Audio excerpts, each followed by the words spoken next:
সুন্দরবন এখন হলো কিন্তু আমার ছাদে সকল গাছ।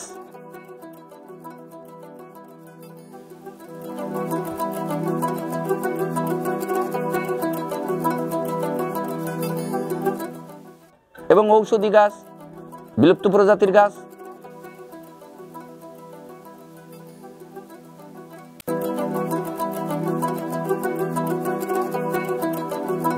সবজির প্লট তাও কি বিষমুক্ত, রাসায়নিক সার মুক্ত এবং ফলও তাই।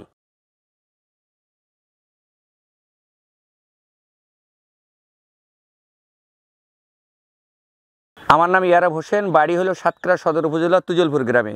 ছাদ বাগান করার উদ্দেশ্য আমার আসলে মাটি কমে যাচ্ছে, জমি কমে যাচ্ছে, তা আমি মনে করলাম যে ছাদ দোকান ফেলি টাকার দরকার নেই। সেই উদ্যোগ থেকে আমি কিন্তু এই ছাদ বাগানটা গড়ে তুলেছি। ছাদ বাগানে সবজি, শোভাবর্ধনকারী, তারপর হলো ফল গাছ, বিলুপ্ত প্রজাতির, ঔষধি প্লট, বাঁশের প্লট আপনাদেরকে দেখাবো। এই পাশে আমরা বলো কয়েকটা ভাগে এই ছাদটা ভাগ করেছি, ছোট ছোট খণ্ড খণ্ড করে যেরকম চাষ করে। আপনার এখানে কিন্তু অনেক রকম সবজি আছে, লাউ, পুঁইশাক, কুমড়ো, বেগুন, করলা, উচ্ছে, ধনে পাতা, নুডলস পাতা, ঝাল, তারপরে হলো আলু, গাজর।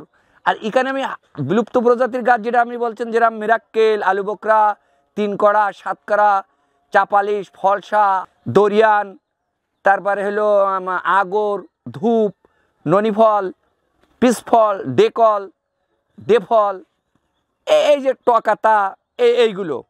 আর আপনারা এই গাছগুলো দেখেছেন, কিন্তু গাছে কিন্তু প্রায় জায়গায় সব আপনি দেখেন কি সুন্দর কিন্তু ফল হয়েছে একদম।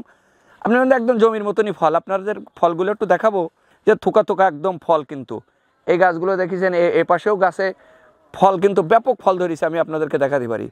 লাল কাঁঠাল। এবং এই গাছগুলো দেখেন, এটা আমার ফানেল কর্নার, আমি একটা কর্নার করেছি। এটা হলো সবজি কর্নার, এটা হলো বিলুপ্ত প্রজাতির কর্নার, পিছনে হলো আপনার সুন্দরবন, বা এইটা হলো শোভাবর্ধনকারী, এটা হলো ছাদের কিন্তু শোভাবর্ধনকারী। এখানে কিন্তু আমরা সাজায় রেখেছি। এইটাই হলো আমাদের এই উদ্যোগ। আর এটা বিলুপ্ত, এটা হলো ঔষধি প্লট। এটা বিশালাকরণী, তুরুপচণ্ডাল, অনন্তমূল, হাড়জোড়া, এখানে কুমারীলতা, তারপর হলো এটা কিন্তু দেখেছেন, এটা কুশ, লাল কুশ, এ কিন্তু একদম বিলুপ্ত প্রজাতির একটা গাছ। তুলসী, তারপর হলো বিশালাকরণী, তারপরে হলো এই মাছতে কুলেখাড়া, তারপর হলো পাথরকুচি। আপনি সব থেকে অবাক হবেন আপনারা, এইটা হলো সুন্দরবনের প্লট। একেবারে ছাদে আমি নতুন করে লাগানোর চেষ্টা করেছি, দেখেছেন হয় কিনা।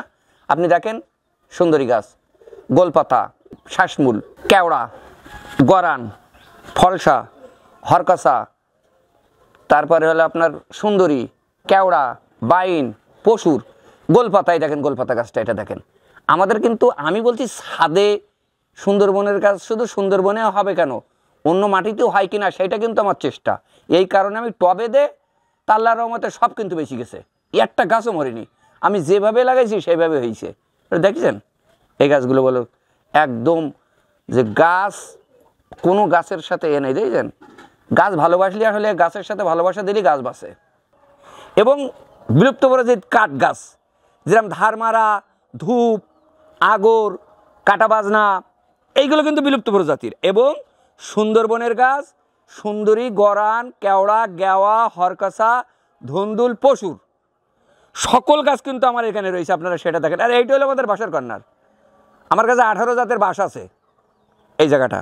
এইটাই মিলিয়ে হলো আমাদের ছাদ বাগান। আপনারা ছাদ বাগানে আসতে পারেন, যদি কোনো পরামর্শ পরবর্তী থাকে আমরা দিতে পারি আপনার।